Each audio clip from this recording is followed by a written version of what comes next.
뉴스 정면 승부. 안녕하십니까. 뉴스 정면 승부의 김상호입니다. 오늘 새벽에 별을 혹시 보셨는지요? 밤낮 없이 불을 밝히는 문명의 진보가 사실 별 볼 일 없게 만든 요즘 아닙니까? 그래서 그런지 유성우 쇼 소식이 이렇게 들려서야 밤하늘을 쳐다보게 되는 것 같습니다. 오늘은 7월 7서입니다. 견우성과 직녀성이 두 별을 이렇게 서로 두 별이 이렇게 만나는 날이죠. 내일은 남과 북도 만납니다. 8.15 광복절을 하루 앞두고 남과 북이 개성공단의 정상화를 위한 회담을 개최하는데요. 우리 민족의 소원이라면 당연히 통일이죠. 우리 좋은 결과가 있기를 오늘 밤하늘을 보면서 또 별을 보면서 빌어보면 어떨까 싶습니다. 전력난이 매우 심각합니다. 그래서 집안의 모든 불을 끄고 별을 보면 어떨까요? 정부가 발표했던 세제 개편안이 나흘 만에 철회하고 하루 만에 수정안을 내놓는 별 볼 일 있는 그런 일이 일어났습니다. 잠시 후 자세한 내용 알아보고요. 내일은 국정원 대선 개입 의혹과 관련한 청문회 첫날입니다. 주요 증인들의 불출석으로 별 볼 일 없는 그런 국정조사가 되는 것이 아니냐 이런 우려 섞인 이야기도 나오고 있습니다. 오늘 청취자 여러분들은 별일 없으셨는지요? 궁금합니다.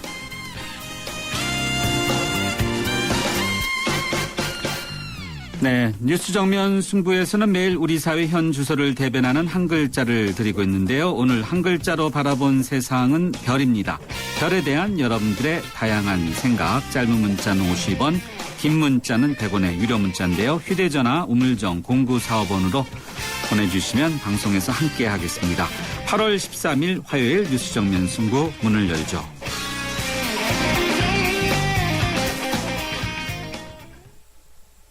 요정 씨, 어떤 보험 드셨어요?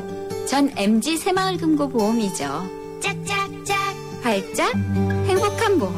짝짝짝 바짝 가까운 보험. 짝짝짝 깜짝 놀라운 보험. 한국인의 행복 단짝. 메이크 굿 MG 새마을금고보험.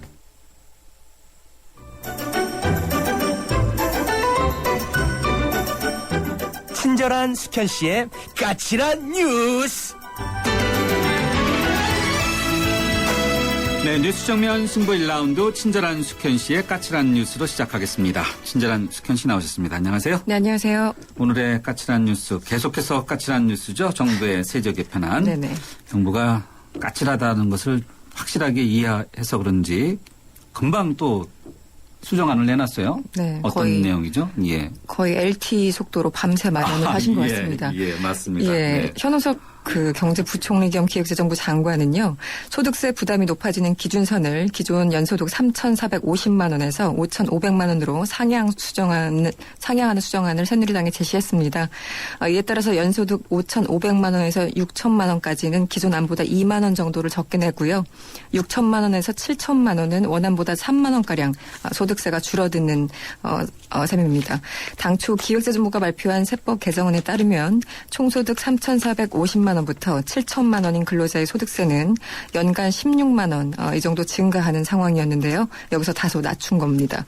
현우석 부총리는 청와대의 재검토 지시에 따라서 이렇게 수정안을 하루 만에 밤새서 마련을 했고요.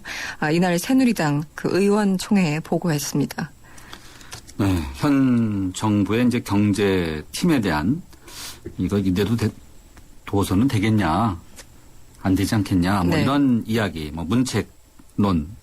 또 여당에서도 나오고 있다고요? 그렇습니다. 이런 일이 발생하면 정치권은 주로 희생양을 찾게 마련입니다.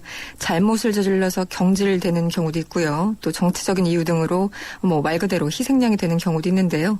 이번에는 평가 각자 어떻게 다를지 참 궁금합니다. 세제 개편안 전면 재검토라는 초유의 상황에서 여당에서도 현 정부 경제팀 교체를 주장하는 목소리가 오늘 나왔습니다. 새누리당 조원진 의원은 현우석 부총리 그리고 조원동 청와대 경제수석의 사퇴를 요구한다면서 박 대통령에게 부담을 주지 말고 스스로 사퇴해야 한다 이렇게 주장을 했습니다. 민주당이 그동안 경제팀의 사퇴를 강력하게 촉구해 왔는데요. 새누리당 내에서 이 같은 목소리가 나오는 것은 오늘이 처음입니다. 참고로 조원동 청와대 수석은 이번 세금 인상과 관련해서 거위가 고통을 느끼지 않도록 깃털을 살짝 뽑는 것이다. 이렇게 표현을 하면서 히트를 치셨는데요. 커튼 뒤에서 하실 말씀을 너무 대놓고 하신 것 같습니다. 겨울에는 거위털로 만든 파카, 네. 오리털 파카이라 거위털 파카가 엄청 비싸죠. 예, 네. 유행인데 지금 유행할 시기는 아닌데요. 예. 요즘 이분 때문에 거위가 유행입니다. 네. 네. 자, 이번 일을 계기로 복지 공약을 일부 재조정하거나 아예 보편적 복지를 위한 증세를 해야 한다. 이런 의견을 아주 본격적으로 이제 하는 분위기인 것 같아요. 예, 박근혜 대통령이 지난 대선 기간에 이른바 생애 주기별 맞춤형 복지 정책 이것을 약속했었습니다.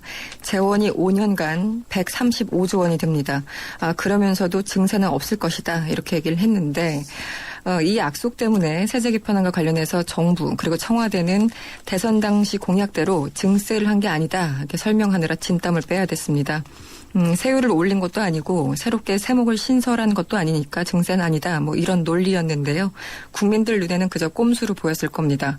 황우여 대표 말처럼 국민 정서로 본다면 그냥 내 주머니에서 돈이 나가면 그게 곧 증세인 건데 이론을 끌어들여서 경제 논리로만 접근하다 보니까 오히려 더 화만 돋군 상황입니다. 차라리 지키지 못할 공약을 했다고 사과를 하고 수정을 하거나 아니면 복지 확충을 위해서 증세가 불가피하다 이런 입장을 솔직하게 전달하지 않으면 국민들 반감만 더 커질 거다 이런 지적입니다. 그 새누리당 심재철 의원도 오늘 이런 얘기를 했습니다.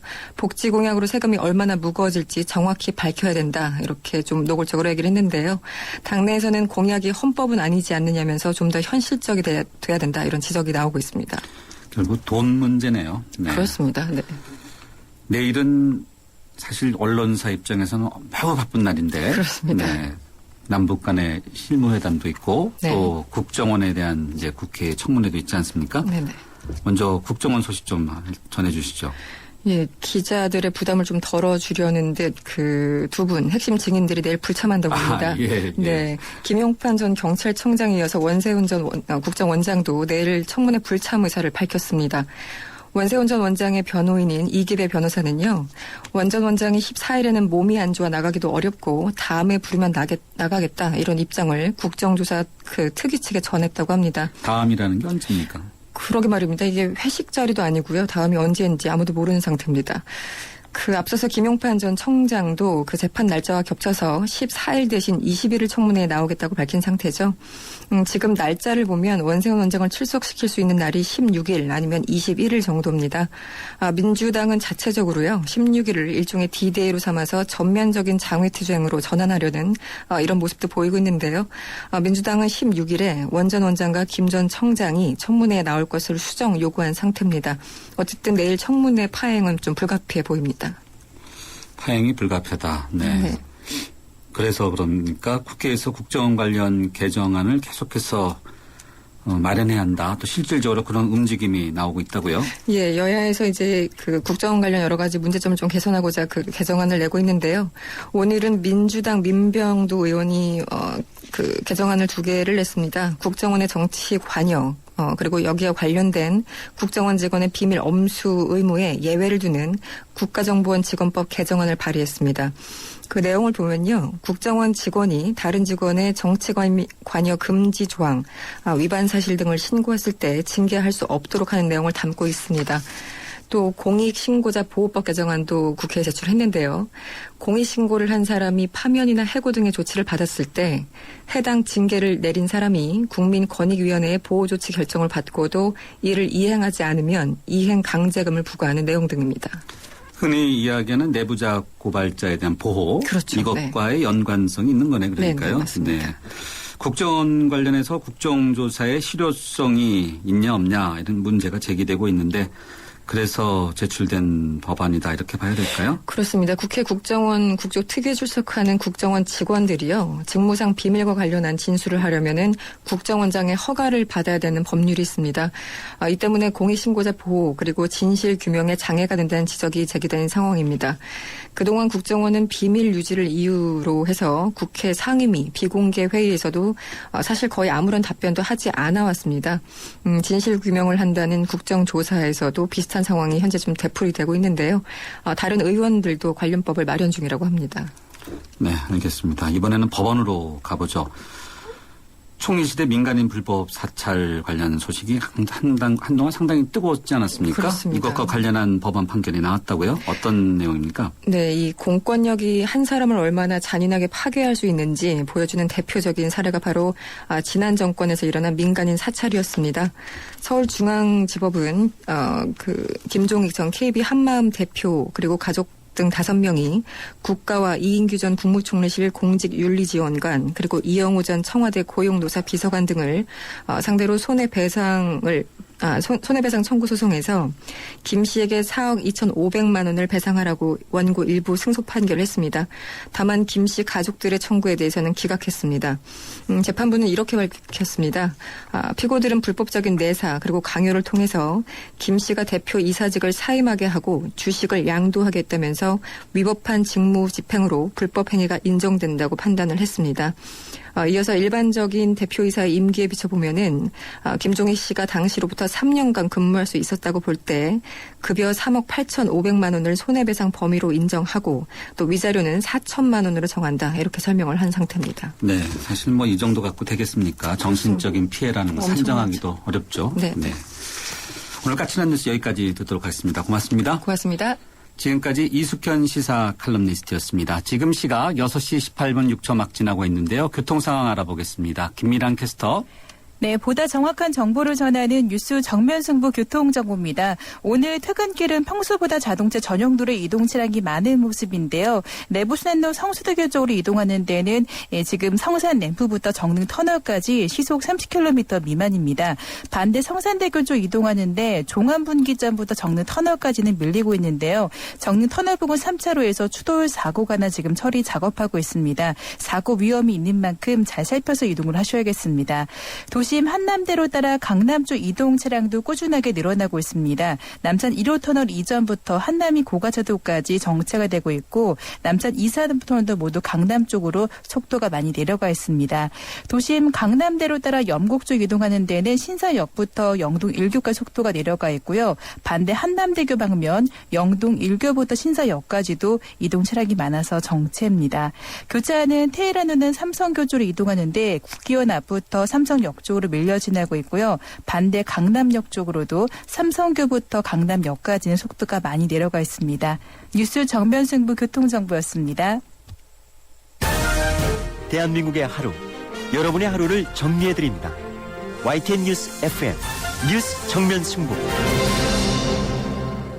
네, 뉴스 정면 승부 1라운드 첫 번째 정면 인터뷰 함께 하시겠습니다. 박근혜 대통령이 어제 세제 개편안에 대해서 원점에서 재검토하라 이렇게 지시했는데요. 하루 만에 정부가 그 수정안을 내놨습니다. 정부는 소득세 부담이 높아지는 기준선을 기존 연소득 3,450만 원에서 5,500만 원으로 상향하는 수정안을 제안했는데요. 새누리당은 긴급 의원총회를 열어서 의원들의 의견도 수렴했습니다.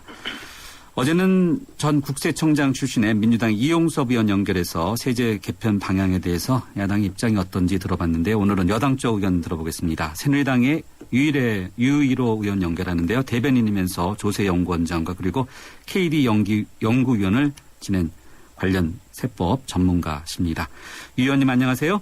네, 안녕하십니까. 예, 정부의 세제 개편안 수정안이 아주 전격적으로 금방 나왔어요. 네. 저까지는 아니고요. 예. 네. 신속하게 나왔습니다. 신속하게. 하루 만에 나오면 굉장히 빠른 거죠. 그런 셈이네요. 하루 한 이틀? 이틀이요? 한 이틀. 예. 이틀 이 정도면은 미리 다 준비해 놓은 곳이 있었나 보네요. 수정안에 대해서도요. 그런 것은 아니겠고요. 저희가 사실은 지난 주말부터 이미 그러니까 이거 어찌 보면 이틀도 더 된 것이긴 하겠습니다. 지속적으로 이제 중산층 전반적인 방향은 맞으나 저소득층에는 이제 세부담을 경감해주고 고소득층에게 세부담이 집중이 되는 전반적인 방향은 맞으나 그 와중에 그 중산층 특히 이제 중산 서민층이라고 할 수 있는 5천만 원 이하 분들에게 대해도 세금 부담이 늘어나는 것은 문제가 있다는 걸 지속적으로 지적을 했고 어제는 오전 오후로 이걸 이제 그거를 고쳐야 된다는 걸 강하게 요구를 했고 그래서 그 부분을 고쳐오는 것이었기 때문에 사실 세제를 다룬 공무원들 입장에서는 오래 걸릴 일은 아니었다고 봅니다. 그것만 고치면 되니까요. 네. 자, 전반적인 방향은 맞다. 긍정적으로 평가하시는 거죠? 네. 네네. 전면 폐기하는 것보다 미세 조정 였다. 네. 예. 그러면요, 그 전에 당정 협의를 가졌을 때 이런 예. 문제점을 예상을 못 하셨나요? 예상을 조금 하고요. 저희가 이거 중산층 세부담 증가분에 대해서는 좀 문제가 있다는 지적을 한 것은 사실입니다. 제가 뭐 정책위원회에 있질 않기 때문에 그때 당정협의에 들어간 사람 아닙니다. 뭐 그때 당정협의에서 그런 지적을 많이 했던 것인데 저희 지적이 그렇게 아주 강력하지 않았다지도 모르겠습니다. 그렇다면 그것에 대해서 우리도 이제 비판의 일부를 받아야 되는데 어쨌든 지적을 안 한 것은 아닙니다. 안 한 것은 아닌데 정부는 또 원안이 이제 원칙에서는 상당히 근접한 것이기 때문에 그것을 아마 밀고 나갔던 게 아닌가 이렇게 생각이 됩니다. 그러면은 원안 당시에는 당정에서는 정부가 더 정책을 주도하는 게 컸나 보네요. 힘이 더 셌나 보네요. 글쎄, 그걸 뭐 힘이라고 얘기하기보다는요. 네. 세법 개정을 만드는 것이 행정부가 아니겠습니까? 기본적으로 우리가 이제 그것에 대해서 이런저런 이 방향으로 가야 된다, 저 방향으로 가야 된다 하는 것이지 우리가 세법 개정안을 직접 이렇게 만들어내는 그 당이나 국회가 할 수 있는 일은 아니거든요. 수정을 할 수는 있겠지요. 네. 그러다 보니까 이 문제를 지적하는 데서 그쳤던 것이죠. 근데 네. 그것을 이제 직접적으로 만드는 쪽에서는 전반적인 틀에서는 이것만 고치는 것이 어렵다는 입장을 가졌던 거로 그렇게 생각하시면 되겠습니다. 네. 신속하게 나온 것에 대해서 여론 뭐 잘됐다 이런 것도 있지만은 이럴 바에는 하면서 이것이 네. 또 문제다, 졸속이다 뭐 이런 지적도 있는데요. 글쎄요, 저 이것이 졸속이라고는 생각이 안 되고요. 어제 차라리 이럴 바에는 왜 진작에 못했냐라는 비판이 있다면 그것은 제가 겸허하게 받아들여야 된다고 생각을 합니다. 그런데 지금 만들어 온 안이 졸속이라고는 생각하지 않습니다. 이것이 기본적으로 큰 틀에서 이렇게 되는데 말하자면 소득공제 부분을 조금 올려가지고 근로소득 세액공제구나. 그 부분을 좀 올려서 이것을 만들어낸 것이기 때문에 그것이 졸속은 아닙니다. 네. 그러니까 결코 그게 뭐 엉터리로 막 그냥 예. 대충 여기서 걷다가 저 위로 네. 선을 긋는다 이런 식으로 만들어진 건 절대 아니기 때문에요. 예, 예. 세법을 그렇게 만들 수는 없지요. 그러니까 이제 그것은 아니고 다시 말씀드립니다만은 그럼 진작에 이렇게 잘하지 하는 얘기를 하신다면 그것은 저희로서도 뭐 당정이 다 같이 받아들여야 될 부분이라고 생각을 합니다. 진작에 졸속은 아닙니다. 예, 이제. 진작에 이렇게 잘하지 그런 것과의 연장선상일까요? 현호서 경제부총리와 조원동 경제수석에 대해서 그런 거 좀 책임이 있지 않느냐라는 예. 문책 이런 것도 지금 여당에서 좀 솔솔 나오고 있지 않습니까? 예. 오늘 원내대책회의에서도 아주 직격탄이랄까요? 그런 것도 날리고 그래요? 하긴 했습니다. 예. 뭐 당에서 그랬다는 것보다 이제 개인 의견이죠. 어느 의원님의 이제 개인 의견인데 뭐 어느 정도의 책임에 대한 것은 회피할 수 없다고 봅니다. 그러나 이제 그 책임을 지는 것이 어떤 형식이냐? 그것은 뭐 아까 원내대책회의에서 나온 것은 이제 책임지고 사퇴하라 뭐 이런 얘기가 나왔습니다만은 책임을 지는 것이 꼭 사퇴만 있는 건 아니라고 봅니다. 어떤 게 있습니까? 저 개인적인 생각으로. 네? 사퇴하는 거 외에는 어떤 게 있습니까? 글쎄요, 뭐 지금 벌써 현 부총리께서는 사과를 했고요. 여러 차례. 그런 것이고 빨리 좋은 안을 만드는 것이 중요하고요. 그게 뭐 사실 이것을 이제 어느 정도 중하게 보느냐 뭐 다 이런 것이 있겠습니다만은 그 정부의 강요가 이 일에 있어서 그것을 빨리 수습을 하고 이게 지금 발표한 안 자체는 그것이 최종안이 아닌 것은 확실치 않습니까? 원래 네. 지금도 최종안이 될 수가 없지요. 왜냐하면 이 세법이란 건 뭐 아시다시피 국회에서 다시 논의되죠. 결정이 나는 거 아니겠습니까? 예. 그래서 앞으로 이제 지금 나온 수정안이라는 것도 얼마든지 또 이제 국회 논의가 고쳐질 것이겠지요. 그런데 네. 이제 이런 안을 전반적인 방향은 맞으나 특히 중산 서민층 아까도 말씀드린 그 계층의 분들에게 마음에 상처를 주는 그런 안을 냈다는 것은 잘못이고 거기에 대해 잘못을 인정을 한 것은 이미 사실이고요. 그래서 그것을 신속히 고쳐나가는 것은 중요한 것이죠. 이걸 만약에 이렇게 해가지고 우리가 밀어붙여서 예를 들어 세법을 통과시켰다 그러면 그것에 대한 책임은 정말 막중하겠죠. 네. 유일호 의원님 개인의 생각은 어떻습니까? 이 책임 문제에 대해서는요. 글쎄, 저는 그 정도가 책임이라고 봅니다. 이것을 가지고 조금 전에도 말씀을 드리다 말았지만은 이것을 만약에 이게 이런 조치가 딱 취해져가지고 그걸로 그냥 바로 시행이 된다고 그랬으면 그 시행에 대한 책임은 훨씬 더 크다고 봅니다. 막중하고. 그러나 이것은 안을 냈고 여론 그런 것을 이제 헤아리지 못한 것이 잘못이거든요. 근데 그 헤아리지 못한 것에 대해서 바로 이제 야당도 얘기했고 언론도 얘기했고 우리 새누리당도 예. 이제 점점 더 강도를 높여서 얘기한 것이 있고 그래서 고칠 수 있는 기회가 있었기 때문에 네. 이제 지금은 이것에 대한 책임 소재 문제를 다룰 때는 아닌 게 아닌가 하는 게 저의 개인적인 생각입니다. 책임 소재는 앞으로도 혹시 또 더 다룰 때가 말을 할 때가 있겠지만 지금 이것을 빨리 제대로 된 세법 개정을 만들 수 있도록 이제 국회에서 만들 수 있도록 해야 되는데 거기에 정부는 그냥 이제 냈으니까 국회에서 알아서 하세요는 식으로 세법 개정이 통과된 거 아니지 않습니까? 다 설득도 해야 되고 또 이렇게 지금 야당을 곧 찾아갈 겁니다만은 그런 예, 것도 알겠습니다. 필요하기 때문에 네. 이게 지금 이 사람들이 자진 사퇴한다고 이게 해결될 것도 아니고요. 예. 네, 그렇게 봅니다. 자, 수정안 구체적인 내 몇 가지만 좀 더 여쭤보겠습니다. 네. 이제 기준선이죠. 기존 네. 연소득에서는 네, 기준선의 표현이 그렇습니까? 기준선의 표현이 좋겠습니다. 예. 연봉 기준 아니겠습니까? 예. 예, 그렇죠. 3,450만에서 5,500만 원으로 이렇게 올렸는데 올라온 셈이죠. 예. 어떻게 보세요? 적당합니까? 적당하지 않나 싶습니다. 왜냐하면 이제 저희 중산층 기준이라는 게 보통 이제 이게 물론 1인 개인 소득으로 기준한 겁니다. 이게 사실 가구 소득으로 하면은 여기다 한 1.3배를 곱해야 한다는 게 정설입니다. 왜냐하면 맞벌이도 있고 하기 때문에 맞벌이 경우는 당장 2배가 되는 거 아니겠습니까? 그래서 예. 이제 요거 조금 다르긴 가구 소득하고 다른 개념이긴 합니다. 그러나 어떤 1인 가장이면 이게 바로 이제 또 가구 소득도 되는 것이 그래서 이제 보통 가구 소득으로 평균하려면 1.3배를 곱하는 게 맞다 뭐 이런 얘기도 있습니다. 어쨌든 간에 1인 소득 기준으로 볼 때 OECD 기준으로 중산층이 이제 소위 3,450만 원에서 7천만 원 사이라고 하는 겁니다. 그래서 중산층 기준으로 봤을 때 이번에 이제 아까도 제가 방향은 옳다 한 것이 세부담을 이제 정확히 이제 소득공제를 세액공제로 바꾸면서 많은 것이 일어난 것인데 중심이 거기에 있는데 그렇게 하면서 그걸 한 이유는 이제 저소득층에게 유리하고 말하자면 지금 원래부터도 3천만 원 이하 계층은 오히려 혜택이 늘어나는 것이었거든요. 예. 지금 그건 그대로 있고요. 그리고 고소득층에게는 세부담이 굉장히 상당히 급격하다 할 정도로 증가를 합니다. 조세 형평성을 굉장히 제고를 하면서 세수도 확대를 한 것이죠. 그런데 그러다가 이제 문제가 이제 여기서 생긴 것이죠. 그런데 그러면서 같이 중산층 아까 말한 그 계층 분들도 세금이 10만 원에서부터 16만 원 이렇게 올라가는 것이 문제다 하는 게 이제 그 개정안의 문제점이었기 때문에 그걸 고친 것이고요. 그래서 그렇게 한다 보면은 지금 5,500만 원까지는 이제 세부담 증가가 없게 만들어 놓은 거거든요. 이번 수정안이.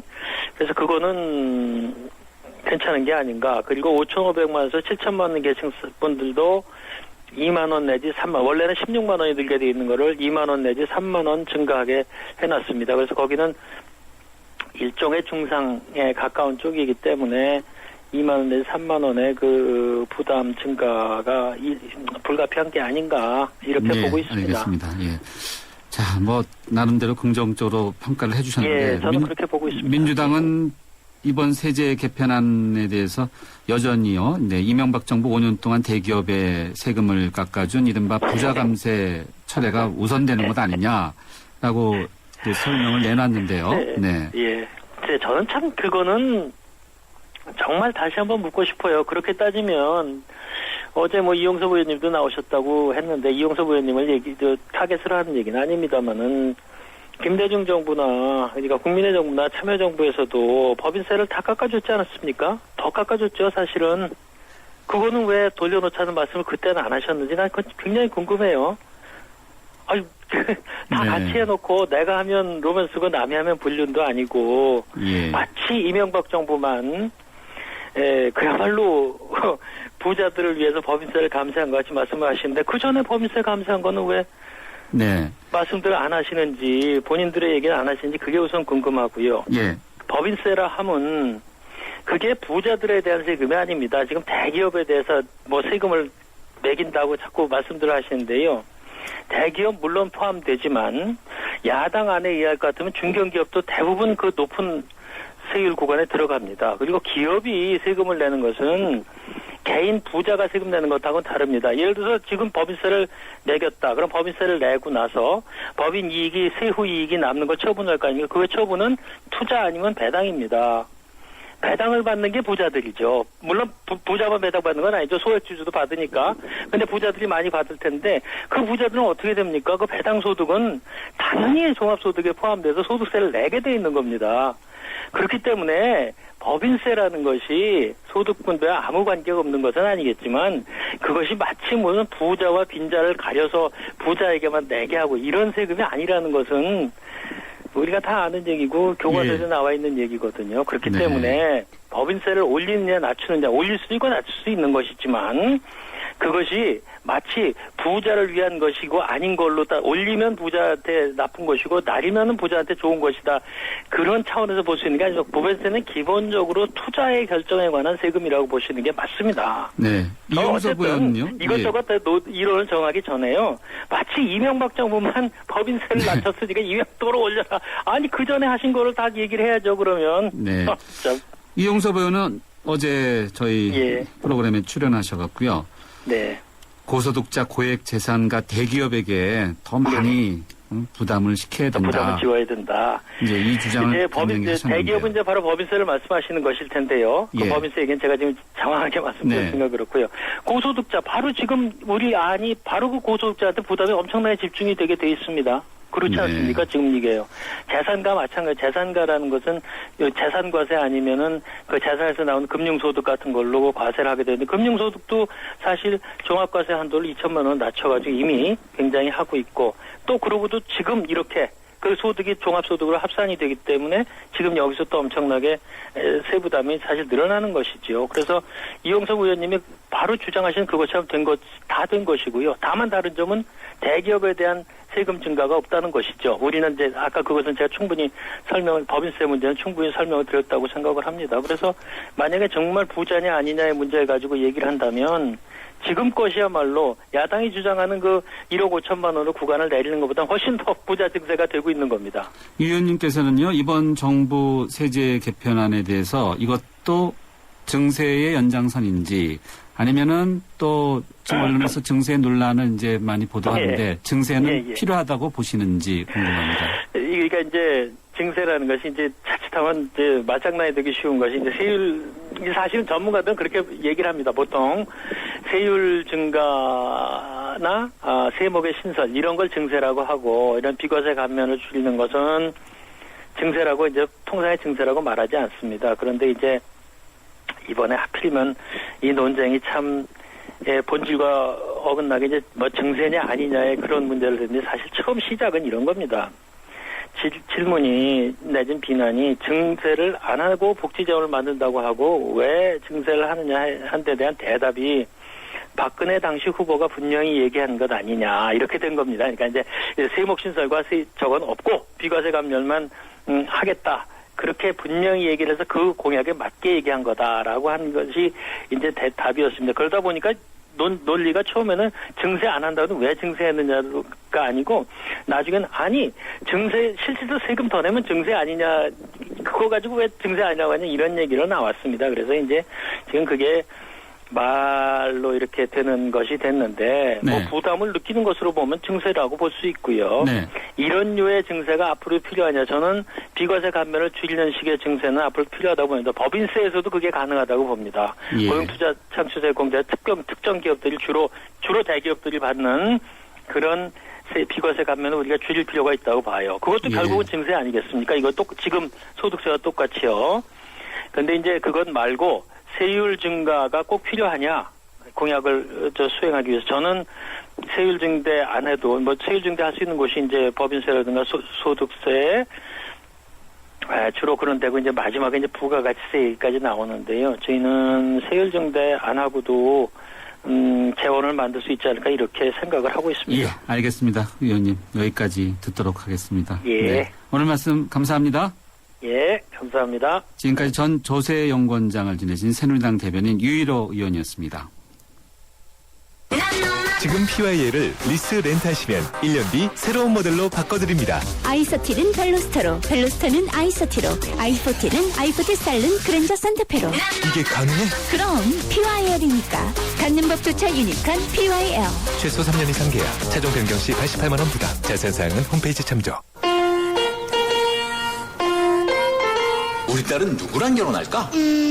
엄마가 골라줘. 왜? 엄마가 아빠 잘 골랐잖아. 우리 딸 결혼할 때 난 몇 살이지? 인생의 무게가 느껴질 때 동바제 프로밀라이프. 네, 뉴스 정면 승부 1라운드는 여기까지고요. 광고 듣고 2라운드에서 다시 뵙겠습니다. 2013년 9월 수원시 행궁동에서 생태교통 수원 2013이 열립니다. 생태교통 수원 2013은 화석연료 고갈 시대를 가정해 주민들이 한 달 동안 자동차 없이 생활하는 세계 최초의 착한 프로젝트입니다. 미래가 머무는 30일, 미래로 걸어가는 수원시. 차보다 사람이 빠른 마을 행궁동 발걸음은 미래의 속도입니다. 사람이 먼저인 생태교통도시의 꿈. 미래보다 먼저 꿈꾸고 전 세계보다 먼저 도전합니다. 2013년 9월 수원 생태교통축제에 여러분을 초대합니다. 이 행사는 사람이 반갑습니다. 휴먼시티 수원시가 함께합니다. 2013 충주 세계조정선수권 대회가 8월 25일부터 9월 1일까지 한금호 국제조정경기장에서 성대하게 펼쳐집니다. 한가라 내 청춘! 생명과 태양의 땅 충북, 대한민국 중심고을 충주, 천혜의 자연경관을 배경으로 펼쳐지는 인류화합의 대제전. 지구촌 젊은이들의 도전과 열정, 그리고 화합. 5대양 6대주 80개국 2,300여 명의 선수가 인간의 한계에 도전합니다. 자연과 하나 되는 지구촌 최대 물회축제 2013 충주 세계조정선수권 대회, 여러분을 초대합니다. 살아있는 뉴스, 깨어있는 방송, 한국의 뉴스 채널 YTN 뉴스 FM. Everyone wonders how... 미국 역사상 가장 존경받는 퍼스트레이디 엘리너 루즈벨트. 그녀의 침대가 시몬스였다는 사실 아세요? 기품 있고 편안하게 퍼스트레이디와 함께한 시몬스. 당신의 인생과 함께합니다. 흔들리지 않는 편안함. 시몬스. 없다. 옆에 아무런 버튼도. 등으로 왔다. 스마트폰 버튼이. 사람의 최신작 LG G2. 1층 없는 2층은 없고 철길 없는 기차 없으며 스승 없인 제자도 없습니다. 세상은 저마다의 베이스가 있습니다. 세상에 베이스가 되다. 포스코. SK 이노베이션의 전공은 묻는 겁니다. 석유 안 나면 석유 수출 못해? 자원 없으면 자원 강국 안 돼? 이 질문에서 53조 수출과 16개국 자원 개발이 시작됐죠. 물음이 있는 곳에 이노베이션이 있다. SK 이노베이션. 네, 정면 승부 2라운드 두 번째 정면 인터뷰 함께 하시겠습니다.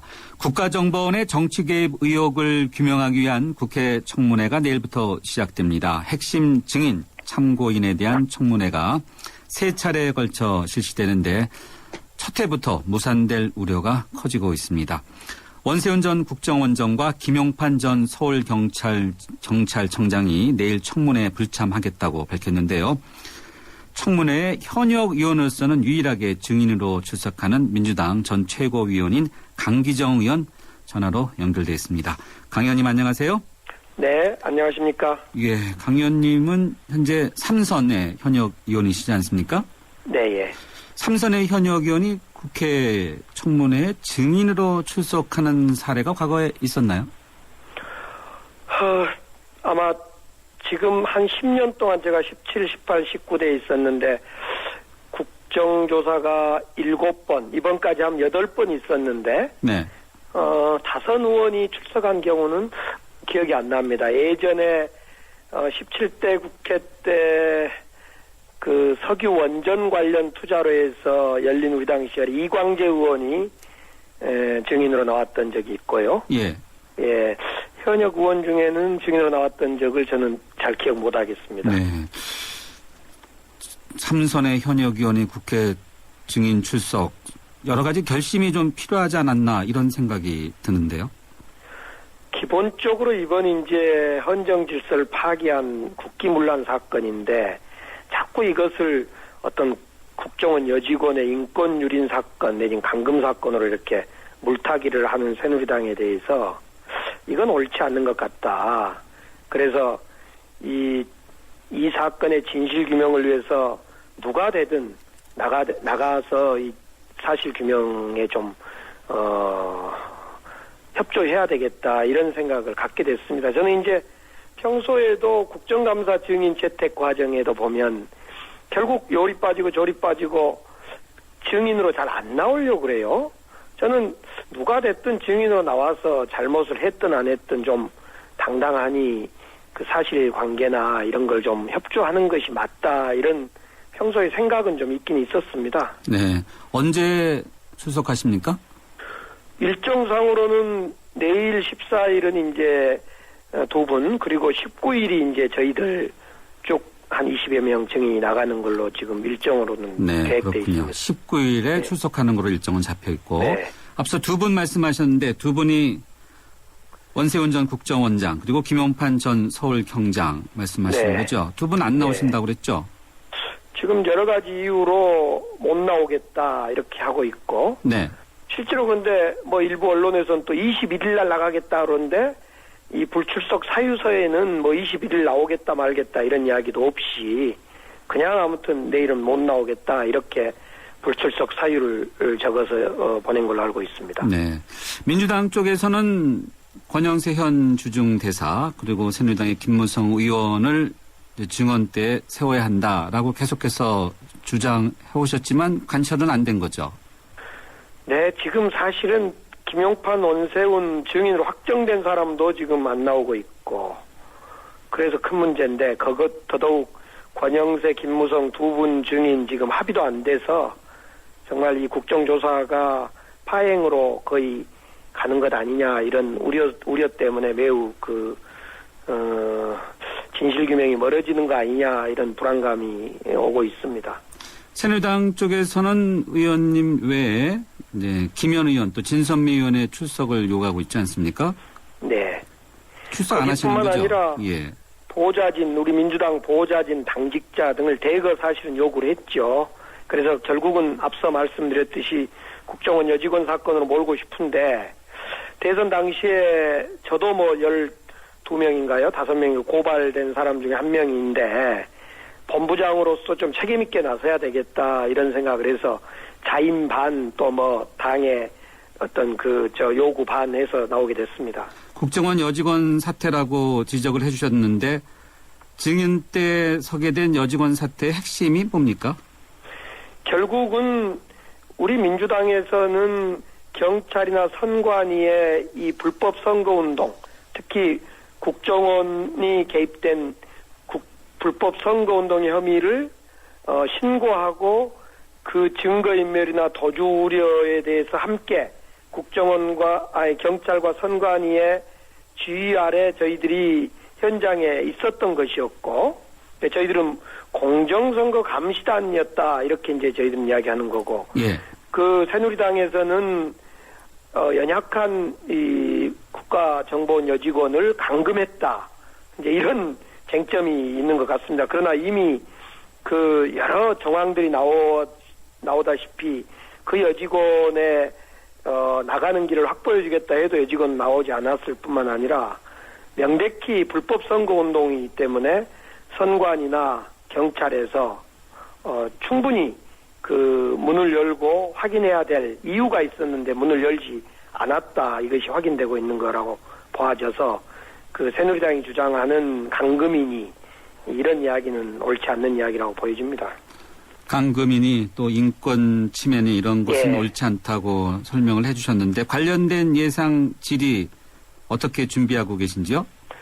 글쎄 이건 너무 명백하고 오히려 감금이나 인권 유린이 아니다라는 그 정황이 경찰 신고 과정 그러니까 국정원 여직원이 경찰에 112 신고를 했던 과정에 녹음된 내용이나 또 기타 당시의 권은희 수사과장에게 가족이 오면 문을 열고 다 확인시키겠다라는 그런 약속을 받아낸 것이나 여러 정황이 있기 때문에 이 점은 새누리당이 그냥 처음부터 국정원의 대선 선거 개입 사건으로 명명백기 진실규명을 하면 되는데 이걸 굳이 이 박근혜 당시 후보 시절부터 여직원의 인권 유린으로 몰아가는 것 자체가 매우 정치적 어떤 의도가 담긴 공세다 싶어서 크게 그 예상 질의에 대해서 뭐 큰 준비를 하지 않더라도 있는 사실을 말하면 될 거라고 봅니다. 네.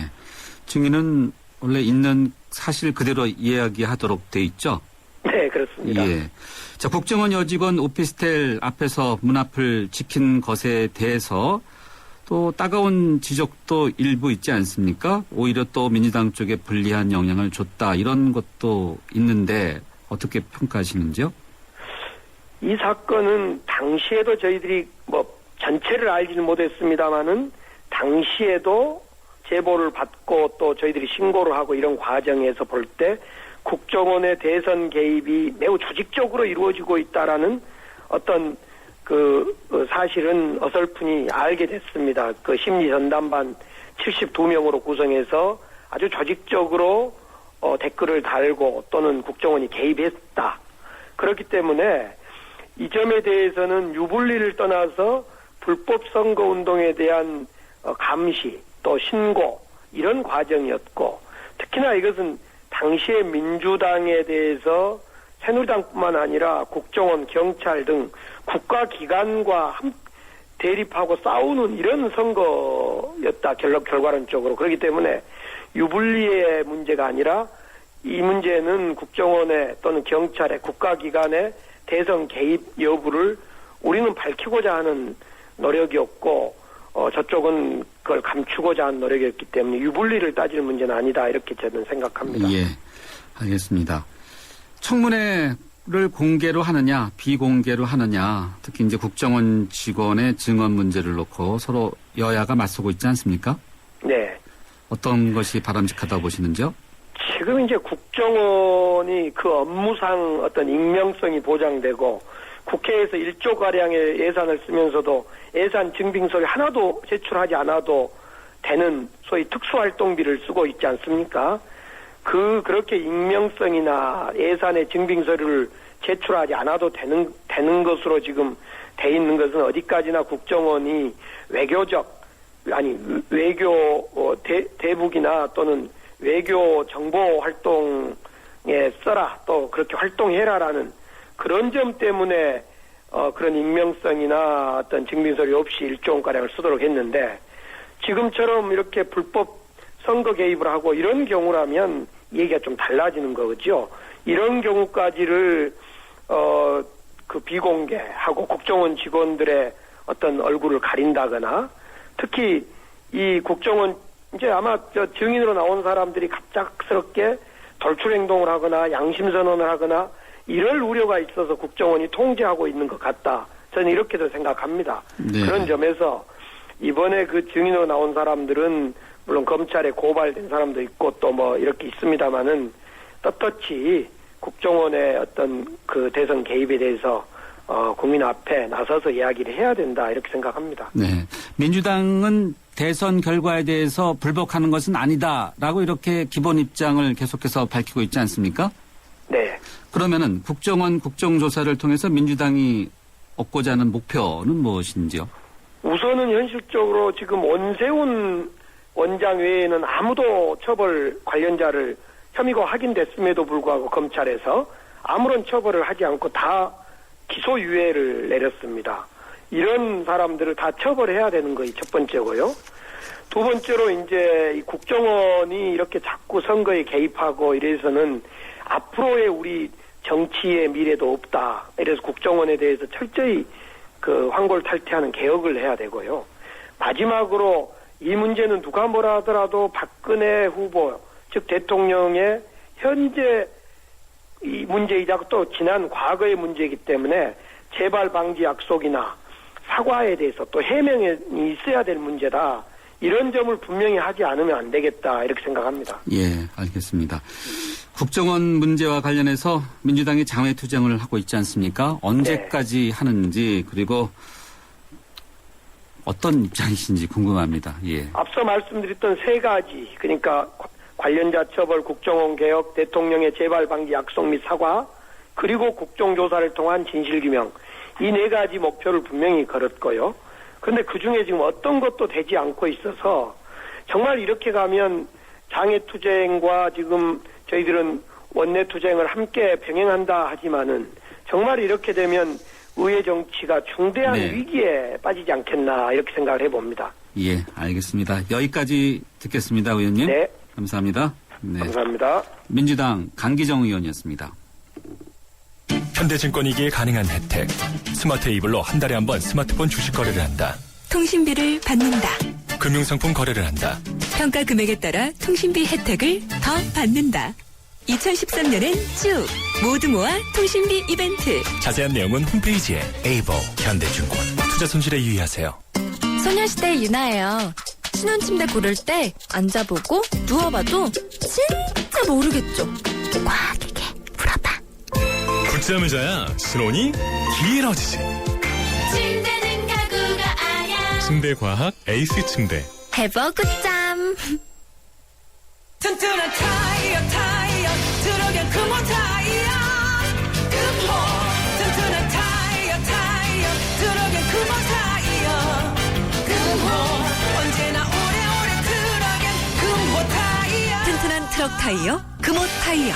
매장에서 신제품 RA50을 찾으세요. 8월 뜨거운 여름 쉐보레 쿨한 혜택. 쉐보레 차량 구매 시 쿨하게 최대 150만 원 할인 혜택. 올란도 캡티바 트랙스 구매 시 쿨한 캠핑용 차량 그늘막 지원. 스파크 구매 시 최대 36개월 무이자 할부. 쉐보레 썸머 페스티벌. 전시장 및 홈페이지 참조. 8월 31일까지 스파크 S 제외.